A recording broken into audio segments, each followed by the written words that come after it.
Hello, today we are going to talk about the hologram technology. What is it? How does it work? What is it used for? And when can we actually use it? But before that, if you are new to the channel, do not forget to share and subscribe. Welcome back to Thought Control. Holography is a photogenic technique that records the light scattered from an object and then present it in a way that appears three-dimensional. Holograms pop up in movies such as Star Wars and Iron Man, but the technology has not quite caught up to movie magic yet. How many holograms have you got in your pocket? If you are carrying any money, the answer is probably quite a few. Holograms are those shiny metallic patterns with costly images floating inside them that help to defeat counterfeiters. They are very hard to reproduce, so they help to stop people printing illicit copies of banknotes. Credit cards usually have holograms on them too, and software packages also frequently have hologrammatic seals to prove their authenticity. What else can you use hologram for? Let's take a closer look at what they are and how they work. A hologram is a cross between what happens when you take a photograph and what happens when you look at something for real. Like a photograph, a hologram is a permanent record of the light reflected off an object.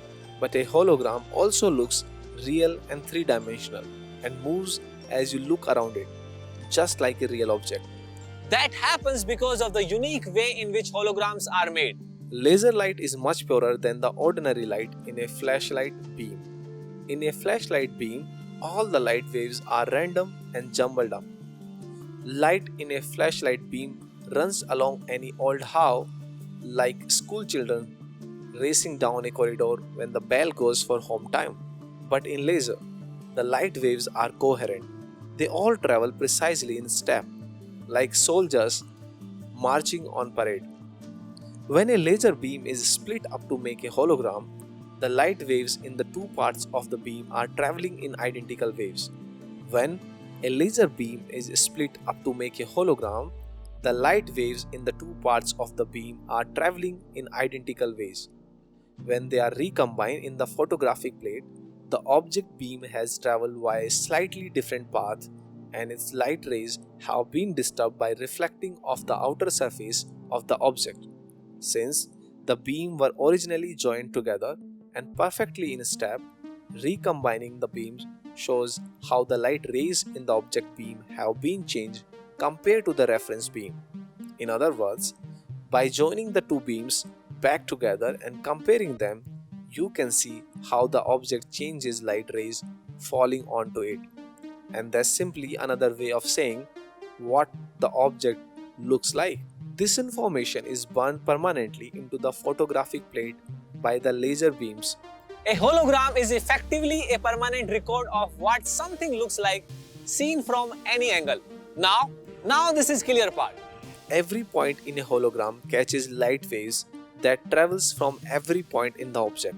That means wherever you look at hologram, you see exactly how light would have arrived at that point if you would be looking at the real object.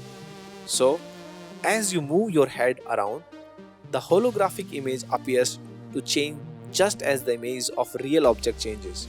And that's why holograms appear to be three-dimensional. Also, and this is really neat, if you break a hologram into tiny pieces, you can still see the entire object in and any of the pieces. Yes. Smash a glass hologram of a cup into bits and you can still see the entire cup in any of the bits. You can see a demonstration in the great video of cutting up. Until the 1980s, holograms were slightly wacky scientific idea.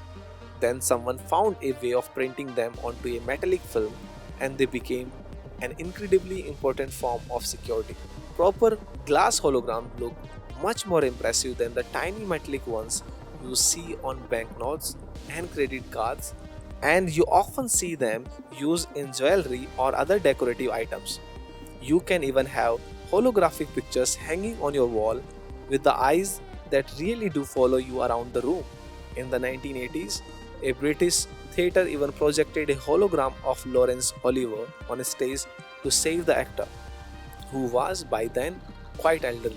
The hassle of appearing in person each night Lots of artists have experimented with making holographic pictures, including the Spanish surrealist Salvador Dali. Including the Spanish surrealist Salvador Dali. Holograms also have important medical and scientific uses. In a technique called holographic interferometry, scientists can make a hologram of something like an engine part and store it as a three-dimensional photograph for later references. If they make another hologram of the engine part of some later date, comparing the two holograms quickly shows up any changes in the engine that may indicate signs of wear or impending failure. No one is yet found a good way of making moving pictures with holograms, but it's probably only a matter of time.